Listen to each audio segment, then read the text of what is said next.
ada satu kisah yang luar biasa dalam mencari hidayah, ya, menjadi inspirasi bagi kita, yaitu kisahnya Salman Al-Farisi. Jadi Salman Al-Farisi tahu sogi tuh tuan, tahu sogi, dia dimanja betul. Bahkan begitu disayangnya oleh orang tuanya, dia metodenya lepas masuk oleh bola, padahal burani. Laki-laki Pak, begitu disayangnya oleh orang tuanya, ikuru ke bola, dia lepas masuk. Itu kisah lalu dia tenana Pak, apa korban delena? Tak kira bawah, aja masuk, aja mapolo ketua tuh. Bos itu hitam ke lalang. Itu biasanya orang tua yang sangat sayang kepada anaknya. Dan ternyata suatu ketika Salman Al-Farisi mendapatkan kesempatan untuk keluar, dan keinginannya untuk mendapatkan kebenaran itu kuat sekali. Sampai dia mengetahui ada seorang pendeta yang hebat, yang kuat sekali keilmuannya, maka dia pun mendatangi pendeta itu, dan dia tidak mau tahu apakah ayahnya marah atau tidak. Pokoknya dia datangi pendeta itu untuk belajar lama sekali belajar, sampai kemudian pendeta itu pendeta yang pertama dia datangi ini ternyata pendeta yang curang dalam kehidupannya. Ya, yero na korupsi yero dina jamaah gerejanya, dia korupsi. Sampai kemudian dia kecewa. Nah, ini pendeta yang pertama. Salman Al-Farisi sangat kecewa dengan pendeta ini.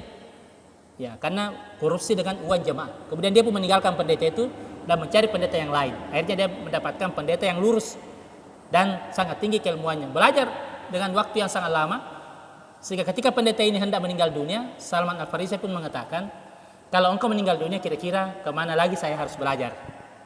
Maka pendeta ini menunjukkan bahwa di negeri sana, sangat jauh Pak ya, mungkin lintas negara, saya mengetahui seorang pendeta yang lurus lurus pemahamannya, maka belajarlah di sana. Akhirnya ketika guru ini meninggal dunia, dia pun pindah ke pendeta tersebut. Dia datangi Pak, dia berjalan, keluarkan biaya ongkos demi untuk mencari ilmu. Nah, dia pun belajar lama dengan pendeta ini, sampai kemudian hendak meninggal dunia pendeta ini, Salman pun mengatakan, tolong tunjukkan kepada siapa lagi saya belajar kalau engkau meninggal dunia. Ditunjukkanlah kepada pendeta yang lain lagi, yang jaraknya juga jauh Pak, tapi tetap dikejar oleh Salman Al-Farisi. Sampai kemudian ketika pendeta ini pun sudah tua dan hendak meninggal dunia, maka Salman pun berkata, kepada siapa lagi saya belajar setelah engkau meninggal?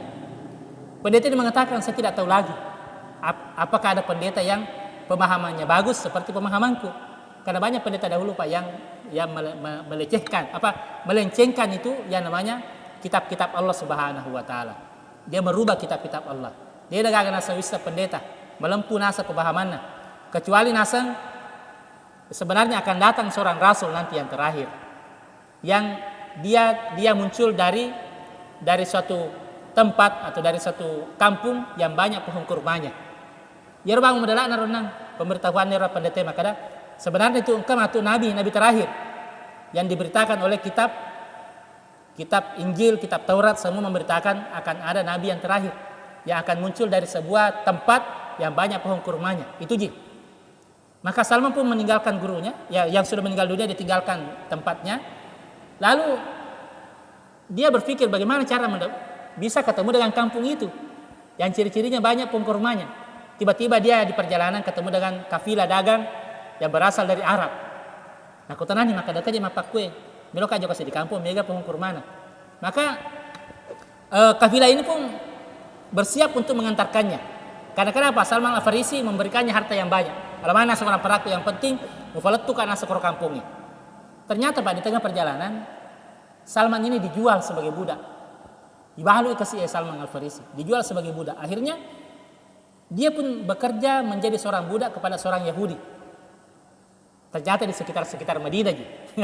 Dia menjadi budak di situ. Nah, engkau betul yang kini kareba di makada engkau di follower resenge nabi terakhir, dan dia pun berusaha untuk ingin mengetahuinya. Nah, sebab ipadang ora kor pendeta maka dan ketu tanda-tandana nomor sedina setanda-tandana yero nabi siat terima pasti dekah. Nah, terima mah ko hadiah. Dia nasa terima ko pasti dekah, tapi ko hadiah terima mah. Yang kedua, aku lek nasa engkau stempel kenabian di pundaknya. Akhirnya begitu Rasulullah mendapatkan orang tadi yang orang bicarakan bahwa inilah nabi terakhir, maka Salman kemudian memberikan makanan. Ini sedekah. Ternyata Rasulullah tidak memakannya, sahabatnya yang memakannya. Kemudian tidak lama kemudian Salman pun memberikan hadiah, memberikan sesuatu, ini adalah hadiah. Ternyata Rasulullah mengambilnya. Maka dia Salman ajar kafam iya. Dia terima sedekah, terima hadiah. Kemudian Salman berusaha untuk mengarah ke arah belakangnya sebab melu miter tanda kenabiannya. Dan Rasulullah tahu orang ini ingin melihat apa yang ada di pundaknya, maka Rasulullah membuka bajunya.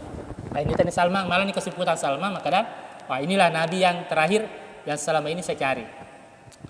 Artinya nih Pak, bagaimana perjalanan seorang Salman Al-Farisi dalam rangka untuk mendapatkan hidayah. Nah, sebenarnya ipaham metode sang hidayah mesti kita akan berusaha untuk mendapatkannya dengan cara apapun. Ya, demikian juga dengan kisah tersebut sampai harus meninggalkan orang tua yang menyayanginya, harus pindah dari satu pendeta ke pendeta yang lainnya dengan jarak tempuh yang sangat jauh, dengan waktu yang sangat lama, bahkan harus dijual menjadi budak. Dan Salman Al-Farisi tidak pernah menyerah dalam kehidupannya, yaitu berusaha terus, berjihad terus, bersungguh-sungguh terus. Kemudian Allah Subhanahu wa taala betul-betul menyampaikan dia kepada hidayah. Maka ini kuncinya. Kalau dalam hati kita Pak, memang ada keinginan untuk mencari hidayah, pasti Allah akan sampaikan. Pasti Allah akan beri hidayah itu. Kalaupun kita mati dan belum ketemu yang namanya kebenaran, tapi dalam hati kita ada keinginan, maka Allah Maha tahu bahwa hambaku ini sudah berusaha, hambaku ini sudah maksimal. Maka inilah kewajiban kita adalah yang tadi itu Pak ya, selalu belajar dan belajar.